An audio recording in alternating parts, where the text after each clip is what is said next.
Scarlowy made a face. Not again, Nancy, please. Just a teeny polish, she coaxed. You must look nice for your 100th birthday. I am nice.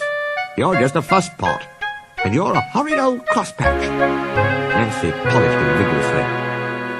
Scarlowy smiled. Nancy, he said, I really was a crosspatch once. Shall I tell you? Yes, please. Well, come down. I can't tell it properly while you're fussing up there. Just 5 minutes, then. No longer. Nancy sat down on a box, and the old engine began. Tally-Flynn, Dolgoch, Renias and I were built together in England. Who, asked Nancy, are Tally-Flynn and Dolgoch? Tally-Flynn is my twin. Dolgoch is Renias's. Their railway is at Towyn in Wales, and they're 100 too. They were green, and we were red. Tally-Flynn and I had 4 wheels then, and no cab. We thought we were wonderful, and talked about how splendid we'd look, pulling coaches. What about trucks? Asked Nancy. Scarlowy chuckled. We had no use for them, he said. I was finished first, and sent away on a ship. I didn't like that. It wobbled dreadfully. At the port, the big railway kept me waiting. They had no cranes to lift me out. It wasn't the Fat Controller's railway then. He would have managed much better. What did they do? Asked Nancy. They used the ship's derricks. They nearly turned me upside down, said Scarlowy indignantly, and left me hanging while they arranged a truck. You must have looked funny, gurgled Nancy. Yes, and I felt it too. I got crosser and crosser. They fastened me to the truck at last, and an engine took me away. His name was Neil. He was ugly, but kind, and we were soon friends. So you're bound for the wee railway, he said. Ye must put some order into those trucks. The havens they make you'd hardly believe. I didn't like the sound of that, but I was too tired to say anything. Plenty of people were waiting when we got there, but they weren't used to engines, and it was dark before I was on my rails.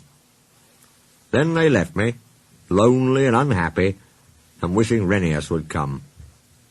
Trucks were everywhere next morning. Suddenly, with a rattle and a roar, a train of loaded ones came in. I was surprised. There's no engine, I said. A workman laughed. They've come down by gravity, he said. The empty ones need pulling up, though. That's why you've come. But can't they go up by whatever it was you said? Gravity only brings things down. We need horses, or engines like you, to pull them up. What? Have I to pull trucks? Of course. I won't. I want coaches. He just laughed and walked away. Soon Mr. Mac, the manager, arrived with some men. He showed them my parts from a book. We're going to steam you, Scarlowy, he said. Can I pull coaches, sir?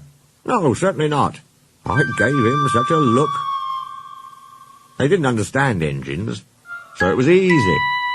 My fire wouldn't burn, and I made no steam. I just blew smoke at them. They called me bad names, but I didn't care. Next day they tried again, and the next, and the next. I just gave them my look, and wouldn't do a thing. At last the manager said, very well, be a crosspatch. But we're not going to look at your sulky face all day. We'll cover you up and leave you till you're a better engine. They did too, chuckled Scarlowy. They fetched a big tarpaulin and covered me right up. I didn't like that at all. I think it served you right, said Nancy severely. Never mind her, Scarlowy. Please tell us what happened next. Nancy turned in surprise. A group of people had quietly come up to listen while Scarlowy was telling her his story.